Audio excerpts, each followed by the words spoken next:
ದಶಕಗಳ ಹಿಂದೆ ಬಗರುಕುಂ ಸಮಿತಿಯವರು ಸಾವಿರಾರು ಎಕರೆ ಭೂಮಿಯನ್ನು ಮಂಜೂರು ಮಾಡಿದರು. ಆದರೆ ಈವರೆಗೂ ದರ್ಖಾಸ್ತು ಪೋಡಿ ಆಗಿರಲಿಲ್ಲ. ಸಾಕಷ್ಟು ಜನ ರೈತರಿರೋದು. ಇತ್ತೀಚೆಗೆ ಹಲವು ರೈತರಿಗೆ ದರ್ಖಾಸ್ತು ಪೋಡಿ ಆಗಿರೋಂಥದ್ದು. ರೈತರಿಗೆ ಮಾತಾಡ್ತಾ ಹೋಗ್ತೀನಿ. ಎಷ್ಟು ವರ್ಷದಿಂದ ಜಮೀನು ಉಳುಮೆ ಮಾಡ್ತಾ ಇದ್ರಿ? ನಿಮಗೆ ಜಮೀನೇನೋ ಮಂಜೂರಾಯಿತು, ಪೋಡಿ ಆಗಿರಲಿಲ್ಲ, ದರ್ಖಾಸ್ತು ಪೋಡಿ ಆಗಿಲ್ಲ. ಈಗ ಏನಿದೆ ಸ್ಟೇಟಸ್? ಈಗ ಸ್ಟೇಟಸ್ ಈಗ ತಾನೇ ನಾವು 1981ರಿಂದ ನಾವು ಉಳುಮೆ ಮಾಡ್ಕೆ ಬರ್ತಿದ್ವಿ. ನಮ್ಮ ಅಜ್ಜದ ಕಾಲದಿಂದಲೂ ಅಲ್ಲ, ನಮ್ಮ ಫಾದರ್ ಕಾಲದಿಂದಲೂ. ಆದರೆ ನಮಗೆ ಈ ದುರಸ್ತು ಪೋಡಿ ಆಗಿರಲ್ಲ, ಬರೀ ಪಾನಿ ಬರ್ತಾ ಇತ್ತು, ನಮಗೆ ಮಂಜೂರು ಚೀಟಿ ಕೊಟ್ಟಿದ್ರು. ಆದರೆ ಈಗ ಈ ಒಂದು ನಮ್ಮ ಕರ್ನಾಟಕ ಸರ್ಕಾರದ ಮಾನ್ಯ ಮುಖ್ಯಮಂತ್ರಿಗಳು ಹಾಗೆ ನಮ್ಮ ಕಂದಾಯ ಸಚಿವರಾದಂಥ ಕೃಷ್ಣ ಬೈರೇಗೌಡ ಸರ್ ಅವರು ಇದೊಂದು ಆಂದೋಲನ ಅಂತ ಮಾಡಿದ್ದಾರೆ. ಪೋಡಿ ಆಂದೋಲನ ಅಂತ ಮಾಡಿ ಸಾವಿರಾರು ಜನ ರೈತರಿಗೆ ಇವತ್ತು ರೈತ ದೇಶದ ಬೆನ್ನೆಲುಬು ಅಂತಾರೆ. ಅಂಥ ಬೆನ್ನೆಲುಬಾಗಿ ನಿಂತಿರ್ತಕ್ಕಂಥ ADLR DDLR ಸಾಹೇಬರಿಗೆ ನಾವು ನಮ್ಮ ಗ್ರಾಮಸ್ಥರ ಪರವಾಗಿ ಧನ್ಯವಾದಗಳು ಅರ್ಪಿಸ್ತೀವಿ. ಈಗ ನಿಮ್ಮದು ಹಂಪನಹಳ್ಳಿಯಲ್ಲಿ ಎಷ್ಟು ಜನ ಗ್ರಾಮಸ್ಥರಿಗೆ ಈಗ ದುರಸ್ತು ಪೋಡಿ ಆಗಿದೆ? ಎಷ್ಟು ಎಕರೆಗೆ ಪೋಡಿ ಆಗಿದೆ ಸರ್? ಈಗಾಗಲೇ ನಮ್ಮ ಹಂಪನಹಳ್ಳಿ ಗ್ರಾಮದಲ್ಲಿ 30 ಜನಕ್ಕೆ 80ರಿಂದ 90 ಎಕರೆ ಈಗ ಆಲ್ರೆಡಿ ದುರಸ್ತು ಪೋಡಿ ಆಗಿದೆ.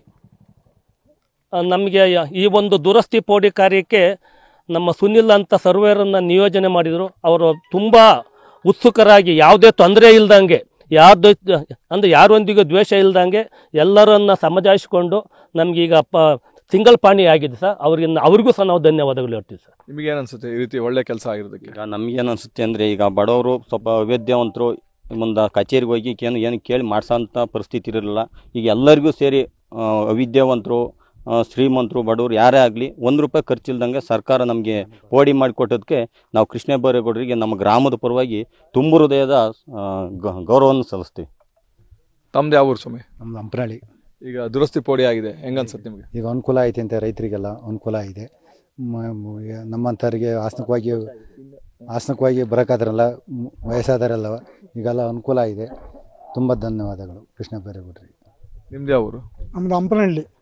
ಹೇಗನ್ಸುತ್ತೆ ದುರಸ್ತಿ ಪೋಡಿ ಆಗಿದೆ? ಈಗ ದಶಕಗಳಿಂದ ತಹಶೀಲ್ದಾರ್ ಆಫೀಸ್ನ ಹಲ್ದಿ ಗ್ರಾಮಸ್ಥರ ರೈತರಿಗೆ ಸಾಕಷ್ಟು ತೊಂದರೆ ಆಗ್ತಾ ಇತ್ತು, ಸಮಸ್ಯೆಗಳು ಇತ್ತು. ಈಗ ಸಮಸ್ಯೆ ಒಂದು ರೀತಿ ಪರಿಹಾರ ಆದಂಗೆ ಆಗಿದೆ. ಹೌದು. ನಮ್ಮದು ಹಂಪನಹಳ್ಳಿ ಗ್ರಾಮದಲ್ಲಿ 170 ಎಕರೆ ಈ ಸಾಗುವಳಿ ಮಾಡಿದ್ವಿ, ಒಂದು 50ರಿಂದ 60 ಜನ.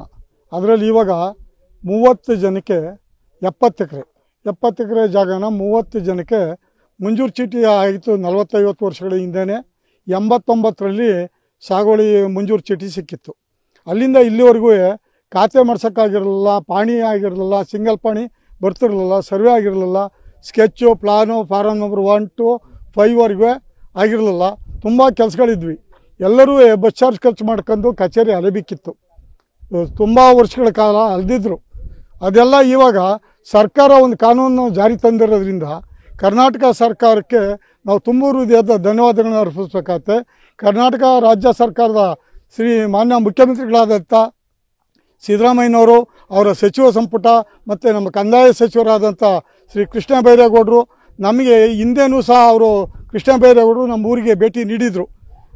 ಕೃಷಿ ಹೊಂಡಗಳನ್ನ ಇಲ್ಲಿ ವಿಸಿಟ್ ಮಾಡಿ ಪರಿಶೀಲನೆಗೆ ಬಂದಿದ್ದರು. ಆವಾಗಲೂ ಸಹ ಪರಿಚಯ ಆಗಿತ್ತು, ಚೆನ್ನಾಗಿ ಕೆಲಸ ಮಾಡಿದರು. ಇವಾಗ ಬಡವರಿಗೆ ಮತ್ತು ಸಿಂಗಲ್ ಆಗಿರೋರಿಗೆ, ಅವ್ರಿಗೆ ಕೆಲಸ ಇಲ್ಲರೆ, ಅಂಗವಿಕಲರಿಗೆ ತಿರ್ಗಕ್ಕಾಗ್ತಿರಲ್ಲ, ವಯಸ್ಸಾದವರು 40-50 ವರ್ಷಗಳಿಂದ ಸಾಗುವಳಿ ಮಾಡ್ಕೊಂಡು ಬಂದಿದ್ದರು. ಮತ್ತು ಇವಾಗ ಒಬ್ಬೊಬ್ಬರಿಗೆ ಸಿಂಗಲ್ ಪಾಣಿ ಮಾಡ್ಸೋಕ್ಕೆ ಹೋದಾಗ ಲಕ್ಷಾಂತರ ರೂಪಾಯಿ ದುಡ್ಡು ಕೊಟ್ಟಬೇಕಾಯಿತು. ಇವಾಗ ₹5 ಖರ್ಚು ಇಲ್ದಂಗೆ ಒಬ್ಬರು ಬಸ್ ಚಾರ್ಜ್ ಹಾಕೊಂಡು ಸಹ ಹೋಗಿ ಕೇಳಿದ ರೀತಿ ಕರ್ನಾಟಕ ಸರ್ಕಾರ, ಹಾಸನ ಜಿಲ್ಲಾ ಆಡಳಿತ ಸೇರಿ ನಮಗೆ ADLR ಮತ್ತು DDLR ಇವರೆಲ್ಲರೂ ಸೇರಿ ನಮಗೆ ಮನೆ ಬಾಗಿಲಿಗೆ ಈಗ ಸಿಂಗಲ್ ಪಾಣಿ ಮಾಡಿಕೊಟ್ಟಿದ್ದಾರೆ. ದುರಸ್ತಿ, ಪಾಣಿ, ಹದ್ಬಸ್ತು, ಸರ್ವೆ ಎಲ್ಲ ಕಂಪ್ಲೀಟ್ ಮಾಡಿಕೊಟ್ಟಿದ್ದಾರೆ. ಈಗ 28 ಜನಕ್ಕೆ ಕಂಪ್ಲೀಟ್ ಆಗಿದೆ. ಇವತ್ತು ಎಲ್ಲರಿಗೂ ಮೆಸೇಜ್ ಬಂದಿದೆ, ನಿಮಗೆ ಸಿಂಗಲ್ ಪಾಣಿ ಆಗಿದೆ ನಿಮಗೆ ಅಂತೇಳ್ಬಿಟ್ಟು ಬಂದಿದೆ. ಅದರಿಂದ ನಾವು ಗ್ರಾಮಸ್ಥರೆಲ್ಲ ಖುಷಿಯಾಗಿದ್ದೀವಿ. ಇನ್ನೂ ಸ್ವಲ್ಪ ಜನಕ್ಕೆ ಆಗಬೇಕಾಗಿದೆ, ಅದು ಹಂತವಾಗಿ ನೆಕ್ಸ್ಟ್ ಆಗುತ್ತೆ ಅಂತ ಹೇಳಿದ್ದಾರೆ, ಮಾಡಿಕೊಡ್ತೀವಿ ಅಂತ. ಹಂಪನಹಳ್ಳಿ ಗ್ರಾಮದಲ್ಲಿ ಸುಮಾರು 28ರಿಂದ 30 ಜನಕ್ಕೆ ದರ್ಖಾಸ್ತು ಪೋಡಿ ಆಗಿರೋಂಥದ್ದು. ಮತ್ತು ಹಲವು ದಶಕಗಳಿಂದ ಸಮಸ್ಯೆ ಆಯಿತು. ಈಗ ಸಮಸ್ಯೆ ಬಗೆಹರಿದಿದೆ. ಜಿಲ್ಲಾಡಳಿತಕ್ಕೆ, ಸರ್ಕಾರಕ್ಕೆ ನಾವು ಧನ್ಯವಾದನ ತಿಳಿಸ್ತಾ ಇದೀವಿ ಅಂತ ಕೂಡ ಹೇಳ್ತಾ ಇರ್ತದೆ. ಕ್ಯಾಮ್ರಾಮನ್ ಪ್ರವೀಣ್ ಜೊತೆ Kiran, news first, Hampanahalli. News first. ನಿರ್ಭೀತಿಯಿಂದ ನಿಮ್ಮ ಪರವಾಗಿ.